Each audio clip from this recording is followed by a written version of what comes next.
Eh bien, c'est de ne pas être trop naïf. Ne te fais pas avoir. Ne sois pas trop faible d'esprit. Ne sois pas trop gentil. Reste sur tes gardes. Reste vigilant. Sinon, tu risquerais quelque part de te faire manger tout cru, sans pitié. Car celui qui est trop naïf, eh bien malheureusement, vous le savez toutes et tous, risque de se faire avoir. Concernant ses affaires mondaines ou ses affaires religieuses. Et c'est pour cela qu'Allah subhanahu wa ta'ala nous a mis en garde clairement dans le Coran. Et ce verset a une portée générale. Et il nous dit subhanahu wa ta'ala, Ya ayyuhalladhina amanu, khudhu hidrakum. Ô vous qui avez cru, prenez vos précautions. Et pourquoi pas? Alors que Omar radiyallahu anhu wa ardah, et qui te dira qui est Omar, ce grand homme, nous a rapporté une parole qui vaut plus que de l'or. Et il nous dit, Lastu bil khib, wala al khibbu yakhda'uni. Je ne suis pas trompeur, je ne suis pas vicieux, en d'autres termes, je ne suis pas mauvais, mais je ne me ferai pas tromper par le trompeur. Je ne me ferai pas avoir par le mauvais. Je ne me ferai pas avoir par le vicieux. Ainsi doit réagir le croyant. C'est-à-dire que tu ne réponds pas au mal par le mal, bien sûr. Mais il faut que tu restes sur tes gardes afin de ne pas te faire avoir par le trompeur, par le mauvais, par le vicieux, par le malsain. Et ô combien sont-ils? Et cela, encore une fois, concerne nos affaires mondaines comme nos affaires religieuses. C'est pour cela qu'il faut faire très attention. Quand tu vends, quand tu achètes, quand tu parles, quand tu te confies, quand tu te confies pour tes affaires privées, personnelles, commerciales, etc.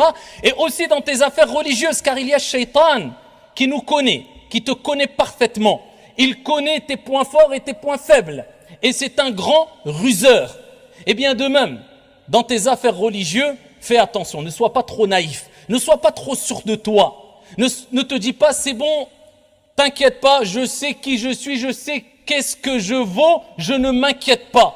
Et voilà que tu te rapproches des limites interdites par Allah subhanahu wa ta'ala, alors qu'Allah tabaraka wa ta'ala, à travers son prophète Mohammed alayhi afdalus salatu wa askat taslim, nous dit Inna al-halal bayyin, wa inna al-haram bayyin. Le halal, ce qui est licite, est clair, c'est-à-dire qu'il y a des choses qui sont très claires.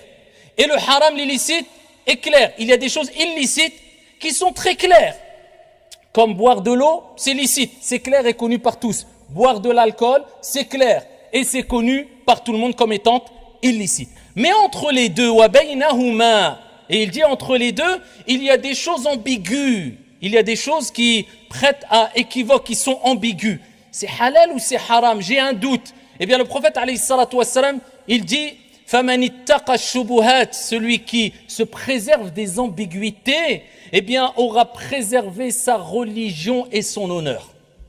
Eh bien, voilà, le croyant, eh bien, n'est pas tel une feuille morte qui se fait emporter par n'importe quel coup de vent dans ses relations avec les gens et avec Allah subhanahu wa ta'ala dans sa pratique religieuse. C'est pas Shaitan, il joue avec lui. C'est bon, la prière après. Ou alors dès qu'il y a une petite ambiguïté venant d'une personne, eh bien c'est bon. Il tombe dans les ambiguïtés, il délaisse tel acte d'adoration ou il tombe dans le haram, en rendant le haram halal et le halal haram, parce qu'il suit ses passions, il suit ses désirs, ce qui l'arrange. Non, il est ferme. Le croyant reste toujours ferme. Le croyant demande à Allah subhanahu wa ta'ala de le raffermir.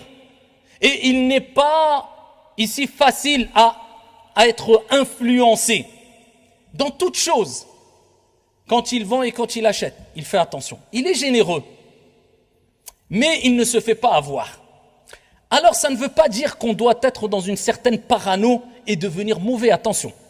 Dans un hadith, le prophète alayhi salatu wa salam nous dit Allah subhanahu wa ta'ala eh bien, préfère la personne croyante. Il nous dit le croyant, al-mu'minu, ghirrun karimun.